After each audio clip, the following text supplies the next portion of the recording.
नमस्कार दोस्तों, शनिवार टॉक में आपका हार्दिक स्वागत है। दोस्तों, 19वीं शताब्दी के स्टार्टिंग में जब हमने तेल की खोज की थी, यानी ईंधन की खोज की थी, तो पूरी इंडस्ट्री या पूरा जो काम करने का तरीका था, ये दुनिया थी, पूरी बदल गई थी।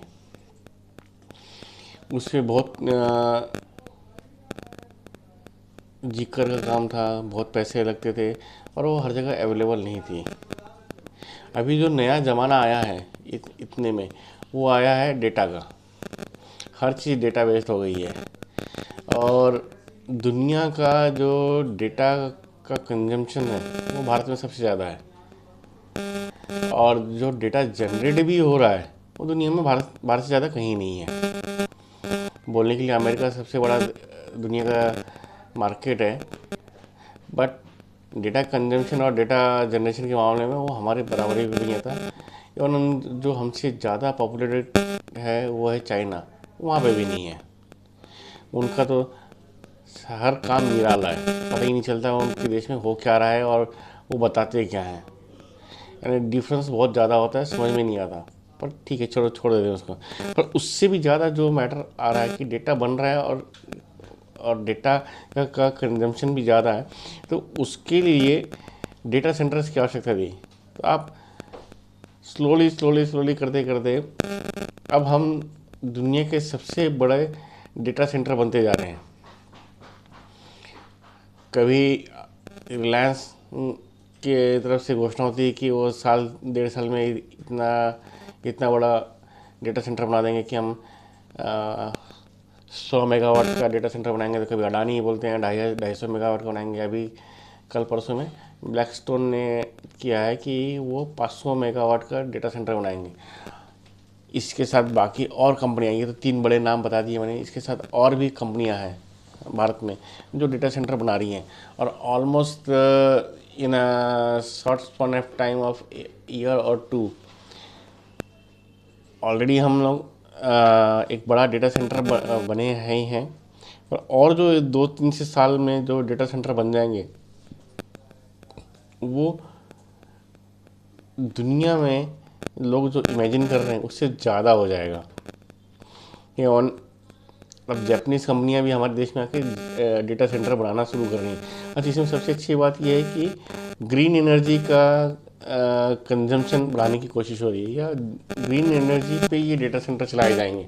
50 या 60% जो एनर्जी जो कंजम्पशन होगी वो ग्रीन एनर्जी होगी, फॉसिल फ्यूल से रिलेटेड नहीं होगा।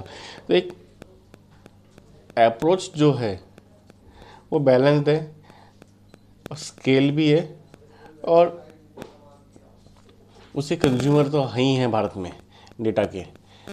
तो एक विन विन सिचुएशन बन रही है। डेटा सेंटर का जो इकोसिस्टम जो बन रहा है वो भारत में ही बनता जा रहा है। और may be down the line हम दुनिया का सारा डेटा हम जो अभी अमेरिका भागता है वो सारा का सारा भारत में ही शिफ्ट हो जाए। तो आप सोच सकते हैं कि कितनी बड़ी अपॉर्चुनिटी भारत में आ रही है। एआई के थ्रू आएगी या नहीं आएगी ये मुझे नहीं पता, और मैं इसमें एक्सपर्ट भी नहीं बताने के लिए कि एआई का बहुत ज़्यादा इस्तेमाल होगा या नहीं होगा, क्योंकि मुझे खुद को भी एआई पूरी तरह से पता नहीं है। और उसका नौकरियां जाएंगी आएंगी इस पर भी मैं कमेंट नहीं करूँगा। पर इतना इतना जानता हूँ कि ये जब डेटा आ रहा है इतना, इसका कंजम्पशन बढ़ेगा और इसका यूटिलाइजेशन बढ़ेगा, तो ये बहुत सी नई नई अपॉर्चुनिटीज़ पैदा करेगा, जो कि एक वेल्थ क्रिएशन के लिए एक न्यू एवेन्यूज़ बनता जाएगा। ऑलरेडी अभी तो रियल स्टेट और बाकी डेटा सेंटर की फिजिकल स्टोरेज के लिए जो लगने वाली चीज़ हैं, लाइक हार्डवेयर वगैरह, वो तो बन ही रहा है।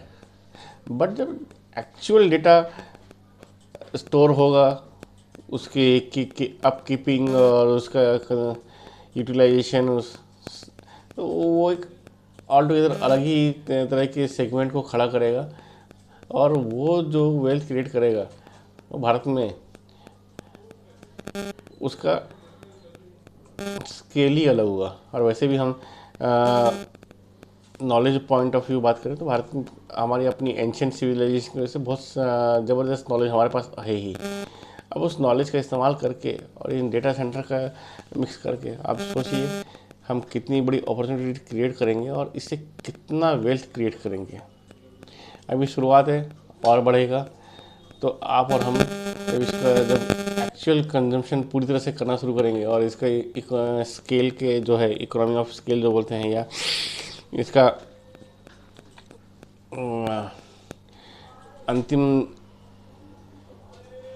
इकोनॉमी ऑफ स्केल की बात करें, अंतिम तो नहीं, इकोनॉमी ऑफ स्केल की बात करें, तो इसके जो एडवांटेज है वो हमारे अपने हाथ में आएंगे। तब एक नया ही कुछ माहौल होगा। पर ये है, डेफिनेटली है कि दुनिया की वेल्थ अब हमारे साइड इसकी वजह से आएंगी और जो वो हमारे पास ही टिकेंगी। इतना तो मैं श्योर हूँ। वेल्थ क्रिएशन का new Avenue plus wealth enhancement plus wealth keeping और रिटेंशन, ये हमारे पास ज़रूर होगा और 100% होगा। दोस्तों, अगले शनिवार टॉक में आपको फिर से किसी नए मुद्दे के साथ मिलते हैं। तब तक के लिए धन्यवाद, नमस्कार।